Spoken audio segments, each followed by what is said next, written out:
Hello, everyone. Welcome to Spark It Up Tuesdays here at Spark Business Consulting.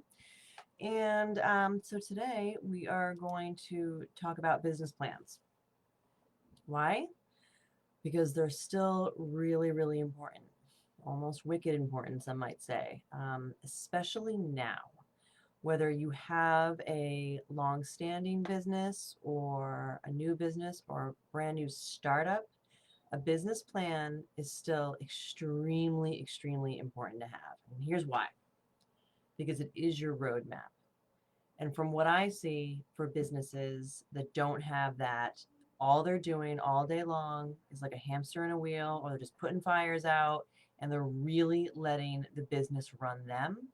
They're not running the business. And I know that probably sounds extremely cliche, but it is absolutely true. We see it here all day long with the almost 200 businesses that we're working with on a regular basis. This is what we see, the difference between having a business run you versus the owner running the business. Part of getting out of that trap of letting the business run you ragged is having a roadmap and staying on course, because it is so easy to be pulled right in 1,000 different directions. And before you know it, the day is over and you're like, oh, really didn't get anything done. Tomorrow's another day, and tomorrow comes and you're pulled in another 1,200 directions. So having a roadmap keeps you on point, keeps you moving in the right direction toward whatever destination that you want. Usually that destination is a fully viable, self-serving type of business that doesn't require the need for the owner 24/7, right? That's the dream. That's where we need to get at. That is a successful business.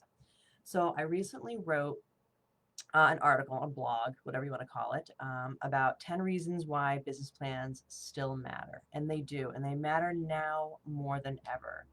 As our landscape has changed, as we are beginning to reopen, hopefully, maybe we will eventually, it's not as soon as we want it to, eventually, we will be getting back to somewhat normal. We will be reopening our businesses. And now it's the best time than ever to make sure you have this business plan in place. And it doesn't have to be a thick tome book with a bunch of boring stuff in it. Actually, that is the worst business plan. That is old school. A business plan is really just your concept, your vision, your plan, your goals on paper that you can share with others. It's as simple as that. So here are my 10 reasons. I'm going to go over those. And I think next week we're going to kind of dive into more specifics about business plans as we work our way up to our Spark Tank business plan contest coming soon. But right now we're just going to talk about why they matter. So reason number one, because they prove the viability of the business. You know what else proves the viability of a business? If people will pay for what it is that you're selling. That's another big key indicator, is if you have a viable business. People need to be willing to pay for your product or service, even your friends and family, because they're going to tell you, oh, that's a great idea no matter what. But you get them to pay for it, that's going to prove it. But a business plan laid out with the concept, with how it's going to work, with who's going to work it, with why it's important, with what the financials look like, it proves your concept. So the viability of the business is extremely important. And why wouldn't you want to have that documented somewhere, like in a business plan? So that's reason number one, to prove the viability of your business. Reason number two is to reduce risk. So owning a business comes with a ton of responsibilities, more so than I think most people imagine before they actually get into the business, the amount of responsibility that you have to the federal government, to the local government, to your employees, to your vendors, to your clients. Huge amounts of responsibility. But by laying out how the business is going to work, along with really well constructed financials that make sense, a lot of that risk can be mitigated, right? So reason number two, it helps you reduce the risk of the business because a business plan irons out all those kinks. Reason number three is to make the right decisions. I would say on an average day, a business owner probably makes, I don't know, 200 to 500 decisions, little tiny ones, big ones, middle-sized ones. I don't know, but we make a lot of decisions as business owners. So how do you know what decision to make? If you have this plan, this roadmap in place, And whether or not it's open on your desk all the time, or it's just something that's up in your brain because you're looking at it, or you just wrote it, you'll be able to make those decisions faster, quicker, and righter. That's a word. You'll make the right decisions because you'll be reminded of that roadmap that you have. So that's reason number 3, is to make the right decisions. Reason number 4 is to help identify potential weaknesses, kind of the opposite of making the right decisions, right? So recapping the last 3 points that I just made, I'm going to read that. So turning passion into proof, right? So everyone can be passionate about their new business, but you need to actually prove that it can be a viable business. So that was reason number 1, right? Then reducing the risk by laying it all out and how it's going to work. That was reason number 2. And then guiding you to making the right decisions. That was our reason number 3. So another great benefit of documenting your business plan is that it can spot potential weaknesses. And whether you spot them as you write and craft this plan yourself and realize, oh, I need to take another look at this, or when you share the business plan with trusted colleagues, trusted friends, family members, whoever you feel comfortable sharing it with, they might help you say, hey, what happens here? So it's a great area to really spot those potential weaknesses and shore that up to ensure a strong business. Reason number 5, to communicate your ideas and objectives. So many people think of a business plan as something that you need in order to secure financing from a bank or investors. This is absolutely true. A little old school, but some still require a business plan, especially for conventional lending if you go that route. But it can also help you communicate your wishes and your goals to others. So you can share this with potential employees or potential partners, maybe potential vendor relationships. If you need a line of credit from a certain vendor, often we see that maybe with screen printing, and they want to make sure if they're going to extend you credit that you're viable. Maybe you share a portion of your business plan with them, and even attract potential customers. So part of a business plan is certainly having a strong marketing plan. Maybe you can share that with a potential customer to help make them feel comfortable about working with you. So that's reason number 5. It helps to communicate your ideas and objectives.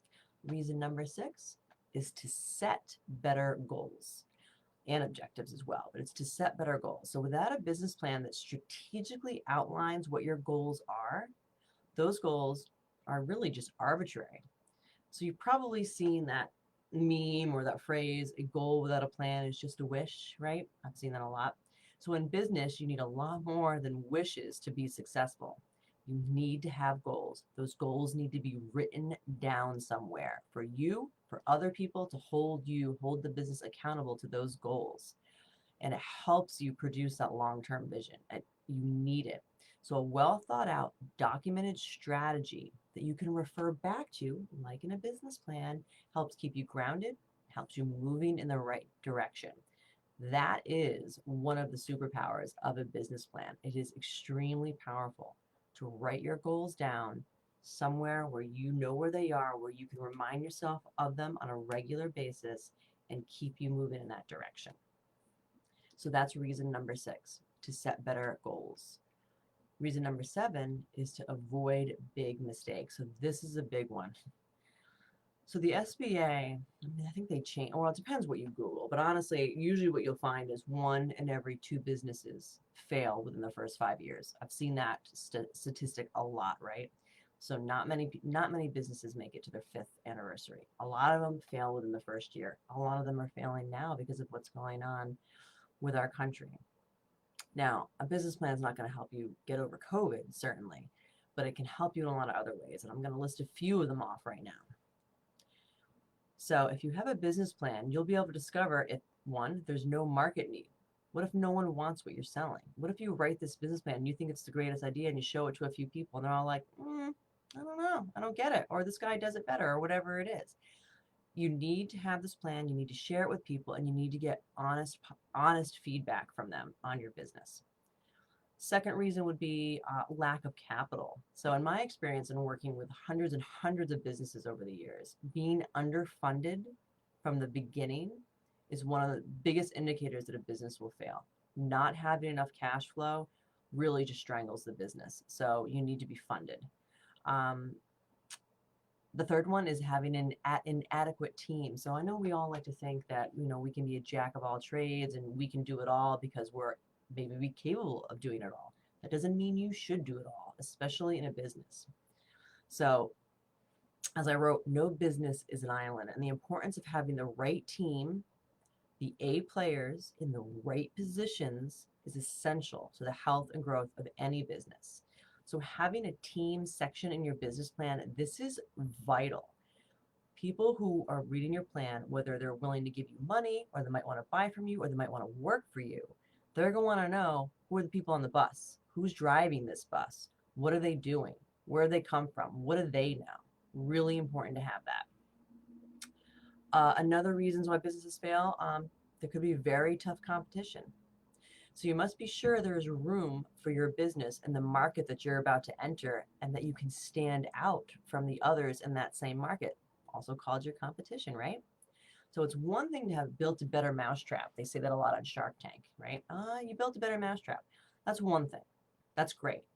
But if you just built another mousetrap, well, then why will yours be chosen over all the other mousetraps? You have to make sure that you've differentiated it. Why is yours better?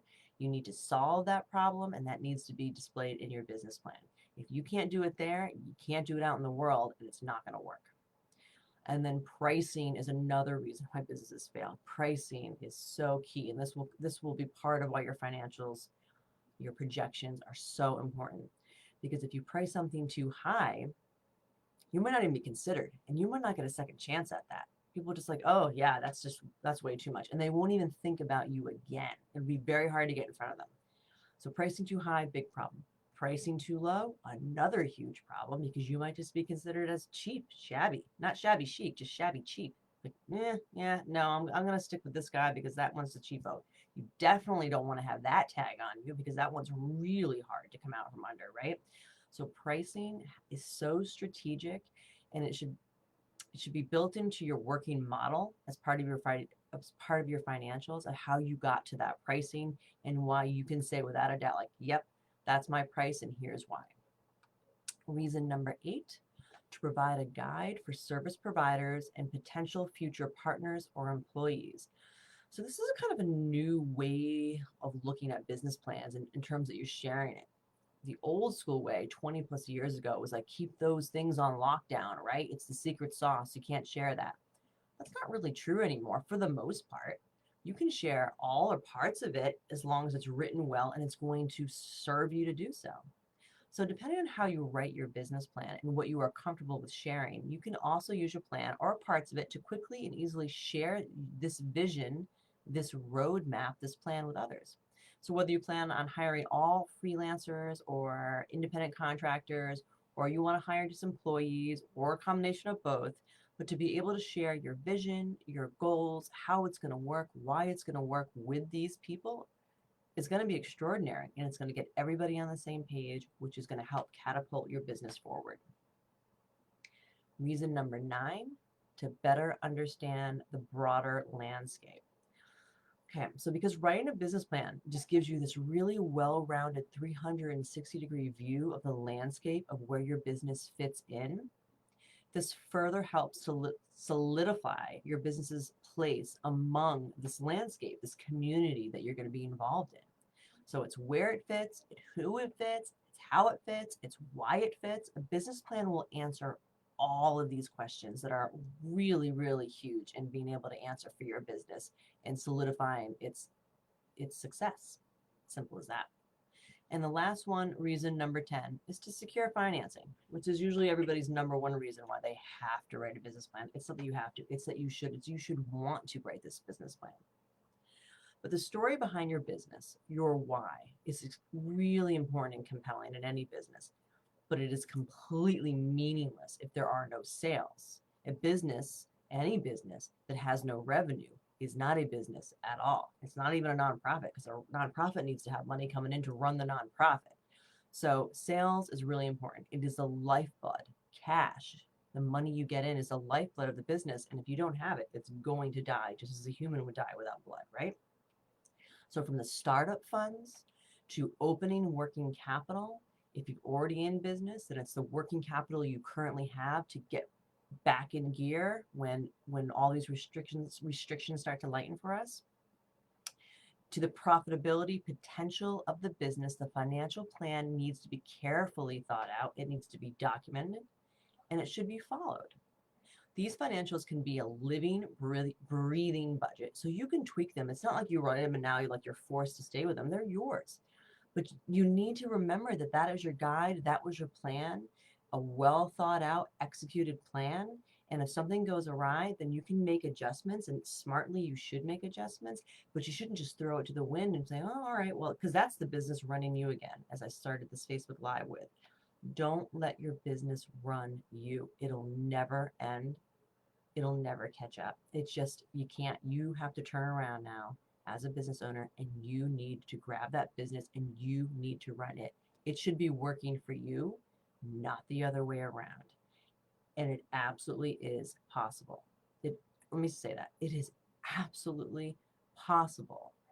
Not only possible, it is the way it should be, that you take hold and you run your business and you make it work for you, which is why the owner should get paid before anybody else gets paid. Profit should be set aside before anything else gets paid. And then you can start to work on the expenses of your business. It is not the other way around. Businesses do not work that way. If you want to learn more about this or read this cute little blog that I wrote about 10 reasons why business plans still matter, you can go to our website, sparkbusinessconsulting.com. If you are interested in writing a business plan or have a new business idea, we are going to be launching a Spark Tank business plan contest in the next couple of weeks. If you're interested in that, all you got to do is just let me know. Thanks so much. Have a great Tuesday.